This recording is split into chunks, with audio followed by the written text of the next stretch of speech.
Welcome to Breakthrough Success. I'm your host, Mark Gabberty, the content marketing expert, bringing you 5 new episodes every week where I and top-level guests teach you how to take your business to the next level and achieve your breakthrough. Hello, Breakthrough Success Sisters. I just wanted you all to know before the episode actually starts, I've been working a little bit behind the scenes to give you something really special. So a while ago, I wrote my book, Content Marketing Secrets, which helps people create, promote, and optimize their content for growth and revenue. And I just put the finishing touches together to offer that for free to anyone who is interested. So if you want your free copy of Content Marketing Secrets, all you have to do is head over to markgabberty.com/book. Now, let's jump right into the episode.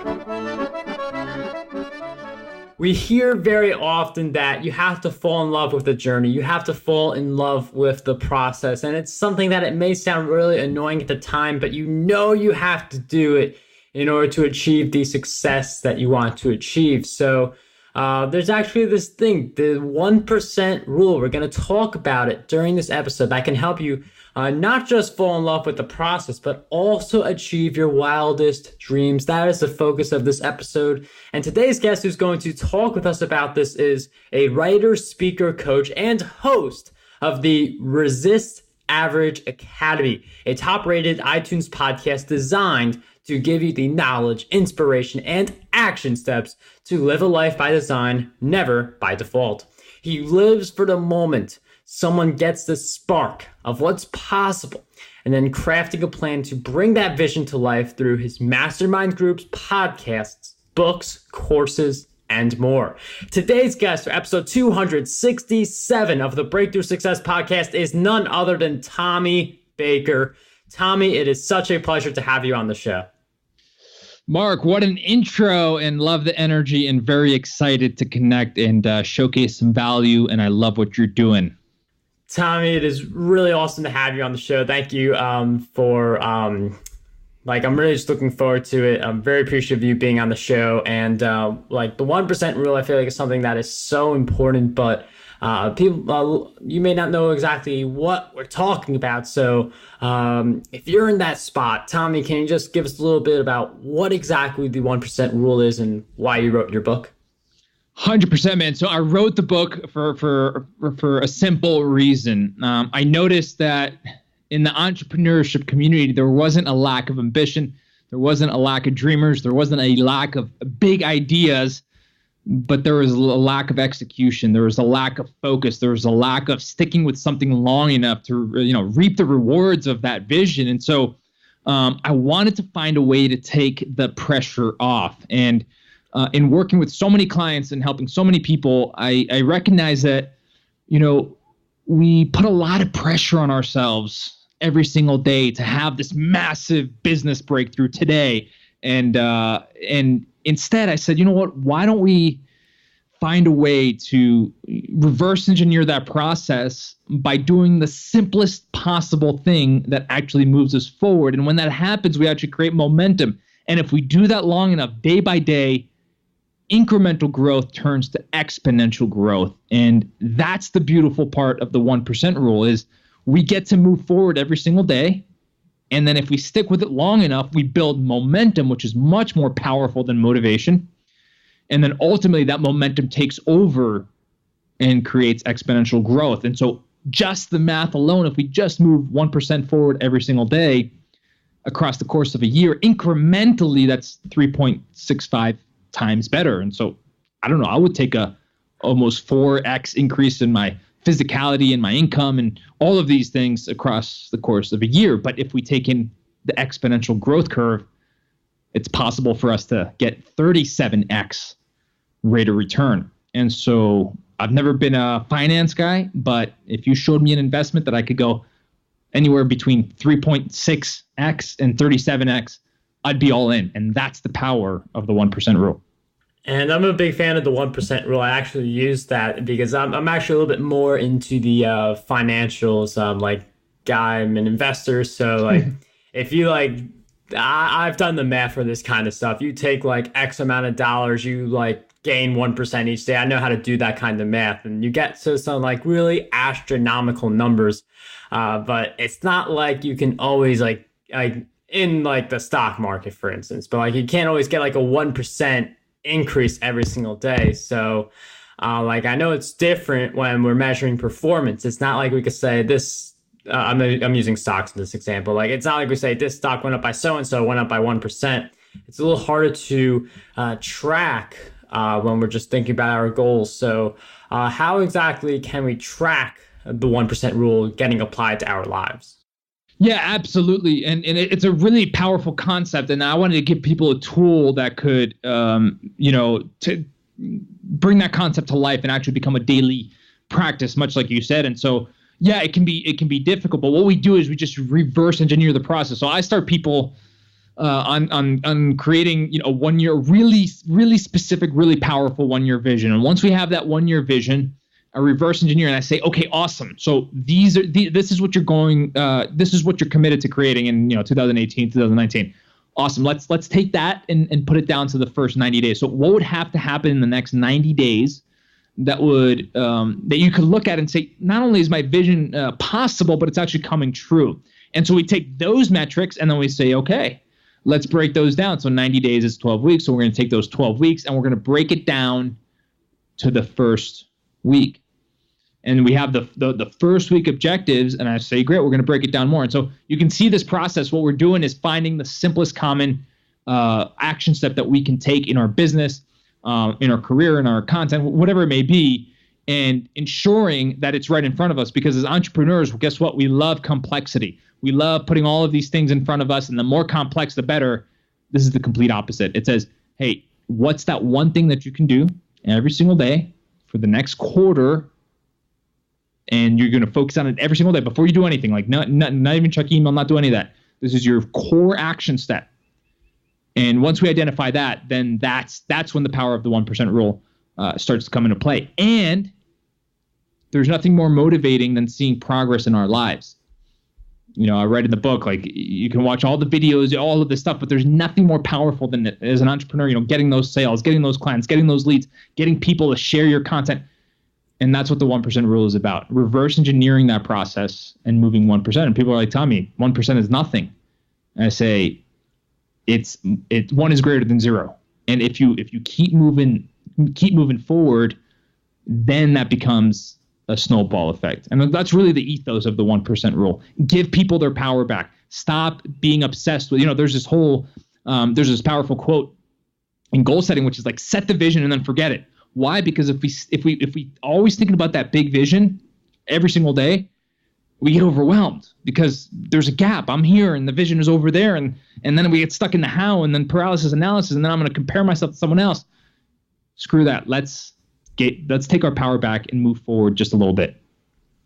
And one of the things that I really like that you mentioned is that, like, yes, like personal development is very important. I just talked to someone like in the previous episode about like he spent almost $1 million on his personal development. So it's really important. But seeing that progress in yourself, seeing the sales come in. I mean, just as a personal example, as we're recording like podcast dominations and pre-order, you can actually get your copy. It'll be out by the time this interview is published. markberty.com/PD for anyone interested. But when I was getting the first initial pre-order sales, it was the first pre-order that I ever did. And when you see that kind of positive momentum, it gets you thinking, okay, how can I build up on this number? How can I build up on this result? So Tommy made a very great point in that, like, there's personal development, which is important, but seeing the actual results happening to you is such a big difference for your success and your ability to take massive action. And Mark, and here's the key though. People say, well, how often do I have to move 1% forward every day? How often do I have to move 1% forward? And I say, well, every day that ends in a Y.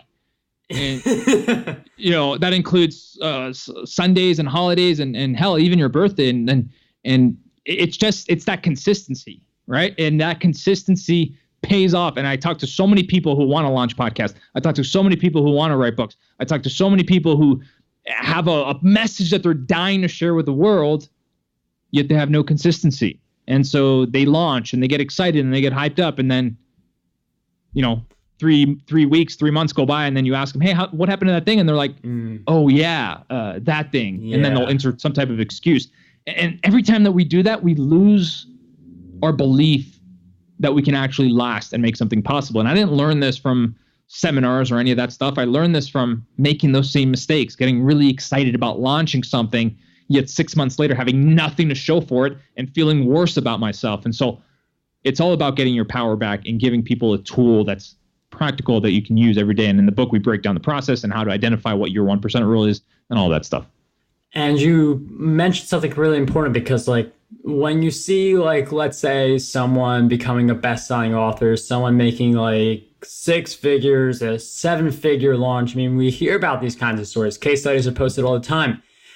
You look at the case study, you're like, oh my goodness, I have to do this. And you get hyped up. You're talking about how you're going to do it, but then nothing happens. As Tommy pointed out, like, he would be really excited about this one thing, and then 6 months later, nothing to show for it. So it's not just a matter of having the excitement, being hyped up. It's also a matter of actually doing it each and every day, where you don't get to that 7-figure launch or 6-figure launch in a month. It's like a lot of days, weeks of like putting in the work that people don't necessarily see, and then you look like an overnight success. So with that in mind, how can we stay focused and committed to embracing the 1% rule for our core activity? Well, the biggest thing, and this is another thing of going to so many events and speaking to so many entrepreneurs, is just a lack of ruthless focus. And so often we set these goals and we try to rely on our self-discipline. And for most people, their discipline just isn't. They haven't crafted it to a place where it becomes non-negotiable. And so one of the biggest things with goal setting and outcomes and stuff like that for me is I look to find the leverage points. Like how can I set myself up? What is the easiest way that I can set myself up for this to actually become a success? And so I'll just give you a simple example. A lot of entrepreneurs work from home. Now, I think it's great. I think it's powerful. I can work from home. There's millionaires that work from home, billionaires probably, but our home is not the most powerful environment to be productive and create a lot of intentional and powerful work. It just isn't. It's brain chemistry. You're unless you have an office that's totally enclosed, there's parts of your home that remind you of hanging out and watching Netflix. There's part of your home that reminds you of eating and all of that stuff. And so what I teach people, and this is just a simple example of working from home, but put yourself in environments that you have no option but to follow through. So you're not relying on discipline or willpower. You simply don't have the option. So what does this look like practically? So one of my goals every single day, one of my committed targets every single day is 1,000 words of writing. Doesn't matter if it's raining, thunderstorm, if I'm sick, pet died, family emergency, I am going to get 1,000 words of writing. And so I don't rely on discipline and willpower to make that happen. What I do is that I come to my co-working space here and I take my phone and it's on airplane mode and I put it in a backpack. And then I take that backpack and I'll walk it to my car. And then I lock the door and then I come in through the door and then I sit down and I have my laptop right in front of me and it's disconnected from the internet. So I have created every non-negotiable environmental cue to trigger me that to make sure that those 1,000 words, which was part of my 1% rule in terms of writing, actually get done. And so it doesn't matter if I have caffeine or don't. Doesn't matter if, like I said, all the stuff that's going on in life or business or politics, it doesn't matter. I am going to get it done. And that's what I tell people. Use environments as leverage to make sure that you're not relying on willpower. It could be if you're training your physicality, like put money on the line and hire a trainer, so you actually have to show up and make sure that you're either going to show up or you're going to lose $100. And that's the easiest way to stay focused long term. And I mean, writing without the Wi-Fi is a really great writing hack. It's something that I don't always do, but when I do it, it's something that really reinvigorates the productivity I have as a writer. So it's something that I'm going to definitely be doing a lot more often when I write content like after this interview. And one of the things that I like, I mean, you also mentioned the home environment. Like I'm doing this interview in a very secluded area in my house. Like no one really comes in this area. So that can be one of the options, but and it works. Yeah. And that definitely works if you are intentional about it. But what I find is so many people, they aren't intentional and they're like, I'm still going to get stuff done. And it's like, not as much. Like your couch is right there. You got the fridge right there. You got people coming in and out. Like you're not going to get, like some people experience success in spite of those environments. And I've worked with entrepreneurs that we shifted their environment. Not anything crazy. 3 times a week, they would leave their home office, 3x their revenue. So it's something to try, something to think about. And it could be something as simple as going to a bookstore or a local Starbucks. It doesn't have to be like paying $1,000 a month in rent for an office building or anything like that. Exactly. And one of the things that, I mean, we're talking about environment, and part of that environment is like the people who are in that environment. And in your book, you talk about the importance of accountability. And I feel like there are right ways and wrong ways to do accountability. And I think when you think of the wrong way to do it, it's the people who are around you. Maybe they're the wrong crowd, or the way you're keeping yourself accountable may not be the best way. So I'm wondering, how exactly can we build our accountability the right way, in a sense where like there's a bigger presence of accountability in our lives? 100%. And one of the things that a lot of entrepreneurs realize is, after they've taken their launch and they've leaped and they're on their own or launched their side hustle, whatever it may be, they start to recognize, and I've seen this so many times, that they're not that good at being their own boss. Meaning, like, there's a reason why they used to have to go to an office and attend meetings and drive a car into a corporate structure, because like that's built-in accountability. You actually have to show up. You have to get dressed. You have to report to someone. You got coworkers. All of that stuff is designed for you to get work done. Now you get rid of all of that stuff, and people are like, wow, I get all this free time. I'm going to create an empire. And then they realize they don't, because they have no self-accountability. Like there's no standards. And so what I teach people to do is, just like you said, there's a bunch of different types of accountability. That self-accountability, to me, just comes down to having clarity around what you want, where you're going, but also clarity around your commitment to that. And I call this the commitment expectation gap. So let's say my expectation is to make $10,000 a month in my business. I just left my normal job, and so $10,000 a month, that's my commitment. Well, I need to examine that's my expectation. So if that's my expectation, let's just call that a level 10 expectation. For somebody, $10,000 a month, let's just say that's their level 10. Damn, that would be amazing. So I'm like, great. So let's examine the commitments. What does that look like? So we start to take inventory of what it would look like. What are the commitments that we would have to create that match a level 10 expectation? Because so often there's a gap. We have a level 10 expectation, 10K a month, but we look at our commitments, we're unfocused. 3 days out of the week, we're barely getting anything done. We get a level 3 commitment, and within there lies that gap. So that's one, having the self-awareness to know your strengths, know your weaknesses. And the reason I like eradicate myself from my home environment is because I know my weaknesses. I know I will get distracted. So that's number one, closing the expectation and commitment gap. Number two is, just like you said, surrounding yourself with people that make it non-negotiable, or at least respect you enough to challenge you. So, when I declare my outcomes, let's just say this book, for example, that I'm going to write this book, I'm very specific with who I tell that to. I'm going to tell it to people that I trust, that I respect, who are doing big things, and who also are going to call me out if they don't see progress. And they're going to, every time they see me, they're going to be, Tommy, where are you at with the book? How can I help? Et cetera, et cetera. And that accountability just forces me to level up and get so much more done. And so if you're hanging around people that aren't respecting you enough to challenge you, because the common thing is, let's hang around people that are going to pat us on the back and say, they buy into our excuses. And so that, to me, I don't consider that a powerful relationship for me. I don't want people to buy into my excuses, why I didn't finish the book, why I'm, put it off for another time. I want people to say, dude, you said you were going to do this. When are you going to get it done? And I'm like, Okay, I can make that happen.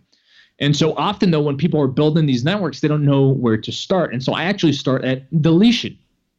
And it might sound intense, but deletion just means there's usually a relationship or two that we're holding on to for no good reason. Like nobody's adding value to it. I actually did this recently. I had a college friend who was in my text world. I haven't seen this person in years. And we were texting about nothing. Like it was no value. And so I consciously decided, you know what? I'm not giving him value. He's not giving me value. Let me create some space and take this out of my plate mentally, physically, emotionally, all that stuff. For some people actually come in who are going to take that space and support me in a bigger way. So that's where I would start someone. One, self-accountability. Take inventory of your expectations and your commitments.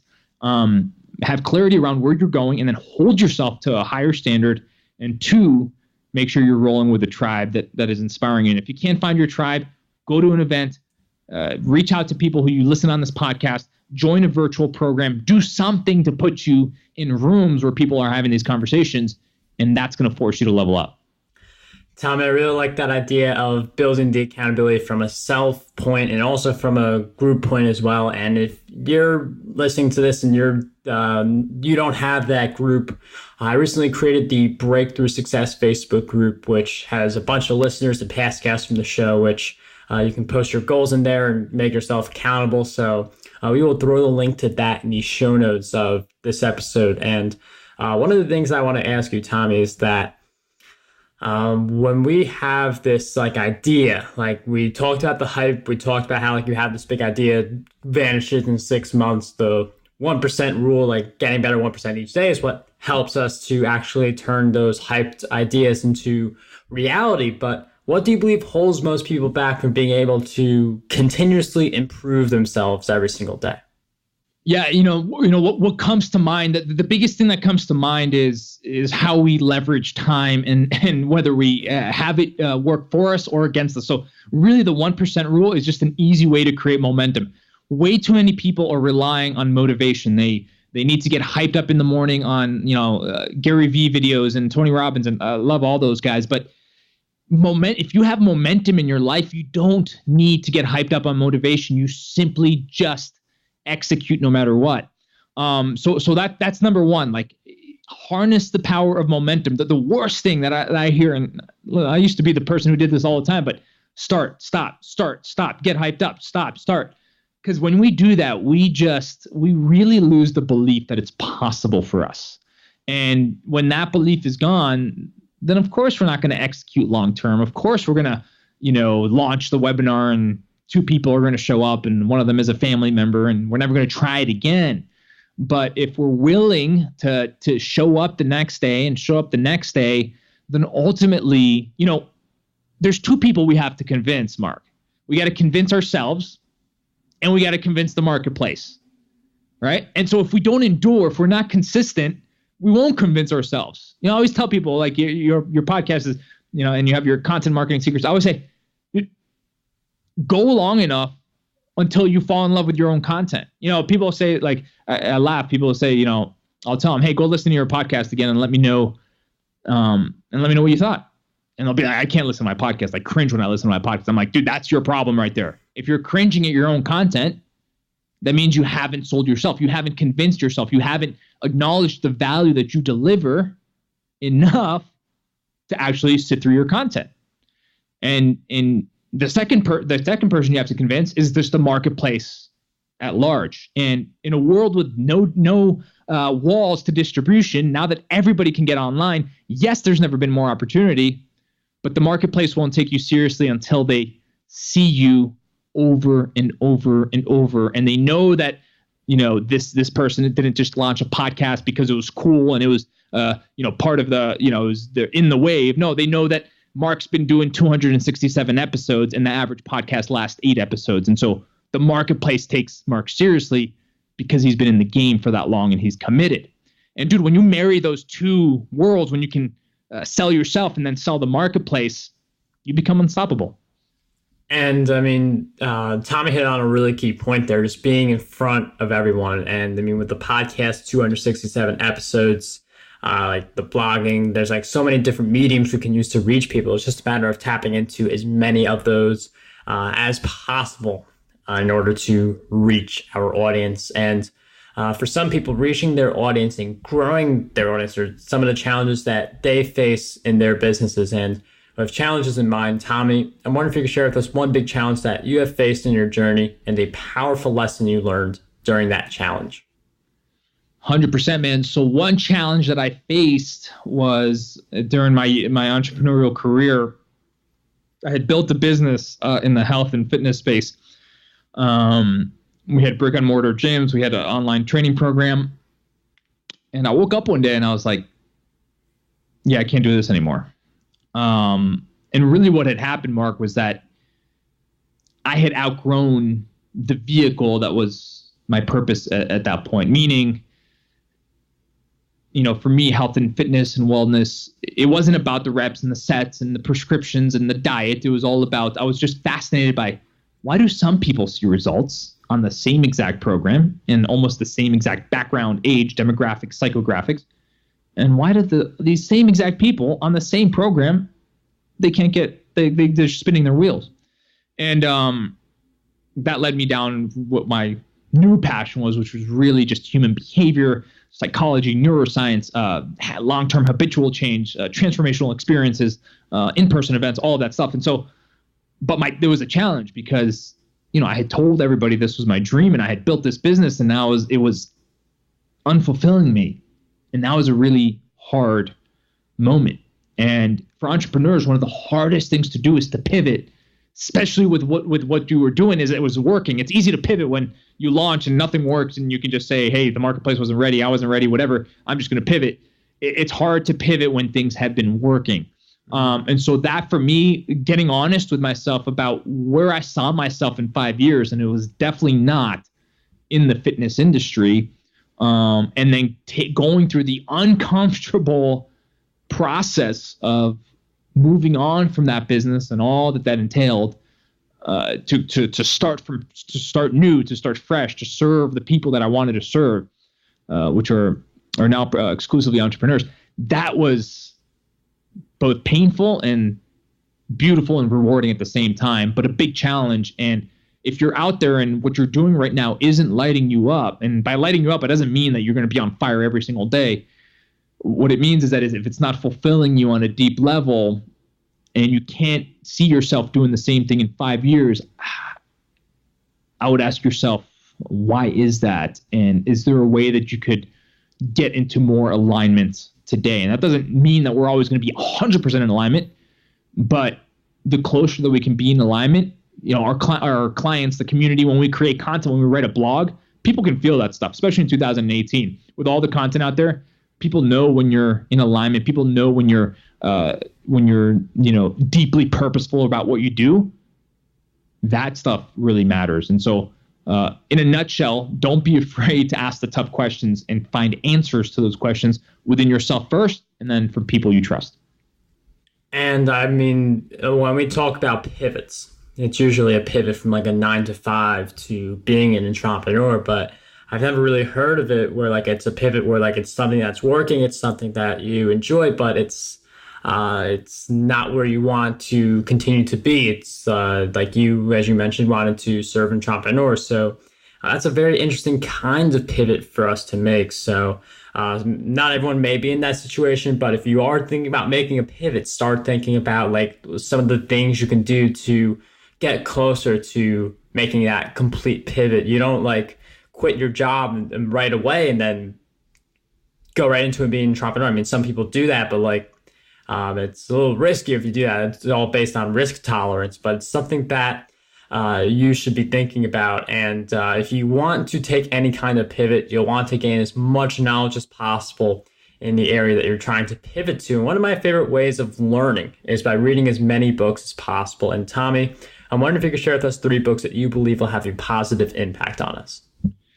Absolutely. And I love what you said about knowledge and skill acquisition, because at the end of the day, that's all that matters. So one of my favorite books of just being your best self, no matter what you do, even if you're at a job that you don't like, is Linchpin by Seth Godin.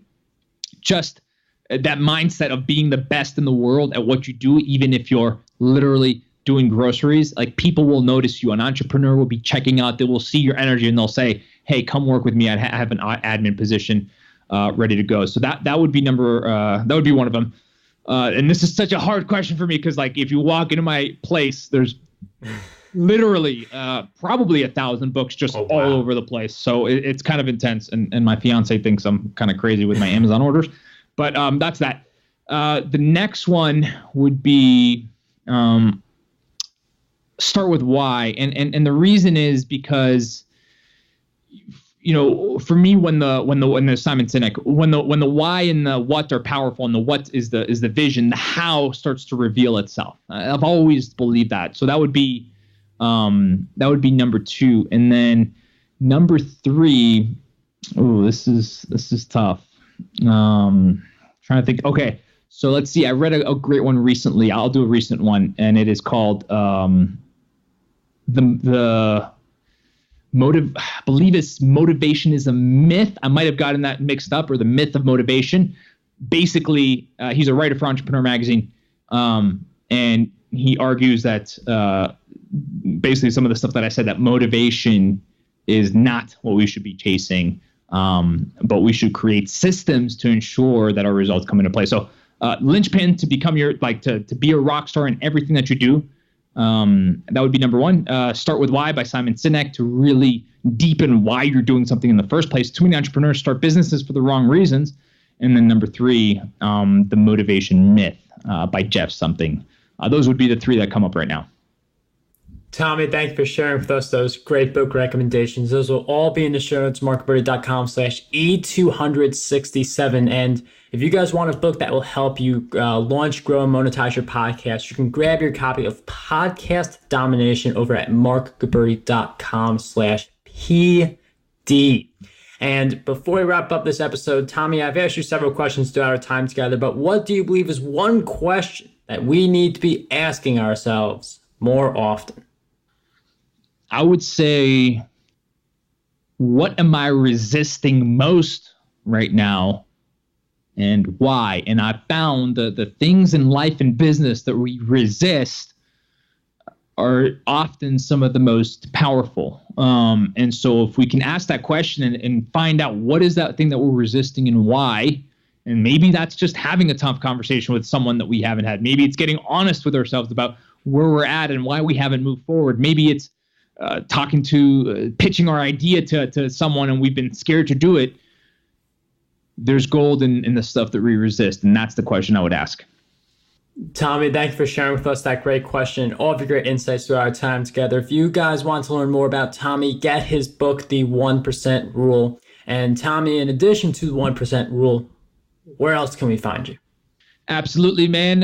Anyone that listens to this would definitely enjoy what we do over at the Resist Average Academy podcast. And much like this, we deep dive into conversations with, we really go vertical in conversations about, how to maximize this experience and what are some of the principles and tools and mindsets and strategies to create a life that we're, to me, the marker of success is a life that we're excited about. And I believe we are all capable of creating that. And so if that resonates, check out the Resist Average Academy podcast.